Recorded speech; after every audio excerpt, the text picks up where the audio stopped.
করতে পারবা না। তুমি কি ভেবে দেখেছো তোমার এই জীবন ধারণের জন্য যে উপাদানটা গুরুত্বপূর্ণ, আফারাআইতুমুল মা আল্লাযী তাশরাবুন, তুমি কি ভেবে দেখেছো তোমার এই জীবনটাকে পৃথিবীতে অস্তিত্ব দেওয়ার জন্য সর্বশ্রেষ্ঠ যে নিয়ামত, যে পানিটা তুমি পান করো, এই পানি সম্পর্কে কি তুমি ভেবে দেখেছো?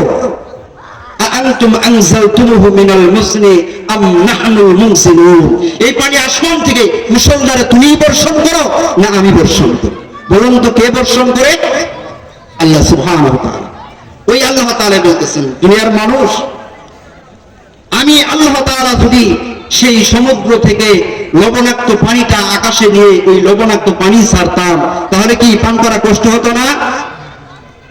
কিন্তু আল্লাহ রাব্বুল আলামিন একদল ফেরেশতা নিযুক্ত করে দিয়েছেন, যারা ওই লবণাক্ত পানিটা সাকিয়া সাকিয়া সমুদ্রের পানির ভিতরে যে হ্যালোজেন মূলক আছে, ক্লোরিন, ফ্লোরিন, ব্রোমিন, আয়োডিন, এই যে হ্যালোজেন মূলকগুলো আছে, এগুলো থেকে বিশুদ্ধ করে আপনার আমার জন্য পিওর খাঁটি পানি নাজিল করেন। বলি সুবহানাল্লাহ। এই পানি সম্পর্কে তোমরা গবেষণা করো। আল্লাহ রাব্বুল আলামিন গবেষণা করতে বলেছেন, এমনকি একদল ফেরেশতা আল্লাহ তাআলা নিযুক্ত করে দিয়েছেন, যারা আকাশ থেকে মুষলধারে এই বৃষ্টিটা জমিনে বর্ষণ করেন।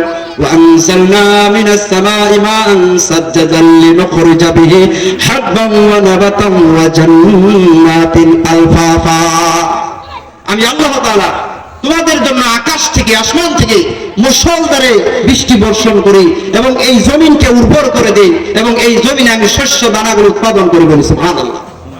এখানেও আল্লাহ তাআলা বলতেছেন, আফারাআইতুম মা তাহরুসুন, তুমি কি ভেবে দেখেছো যে ফসল তুমি উৎপাদন করো, জমিনের ভিতরে যে বীজ তুমি ধারো, সেই বীজ সম্পর্কে কি ভেবে দেখেছো?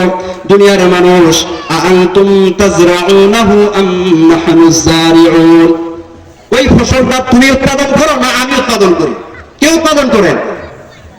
আল্লাহ রাব্বুল আলামিন বলেন, তোমরা যখন এই ফসলটা জমিনে বপন করো, বীজ বপন করো কিংবা চারা রোপণ করো, যখন এগুলো জমিনে রোপণ করো এবং এর পিছনে মেহনত করো, দীর্ঘ, যেমন সামনে যে স্ক্রিনের আবাদ আসতেছে, দীর্ঘ 3 মাস এর পিছনে মেহনত করতে হয়। 3 মাস নয়, প্রায় 6 মাসের মতো এর পিছনে মেহনত করতে হয়, জমিনকে উর্বর করতে হয়।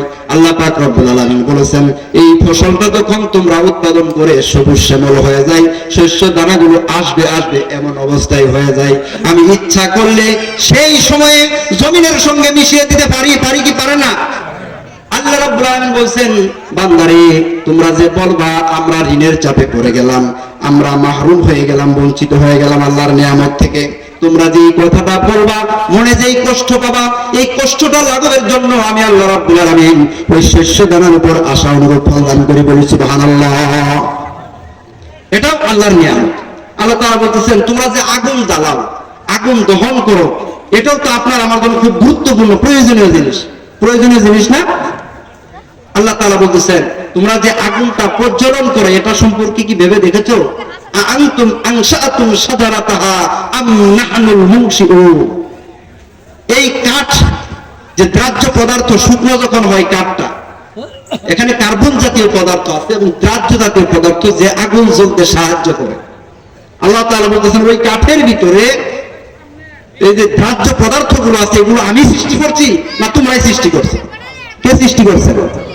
আমরা একটা ছোট বীজ জমিনে রোপণ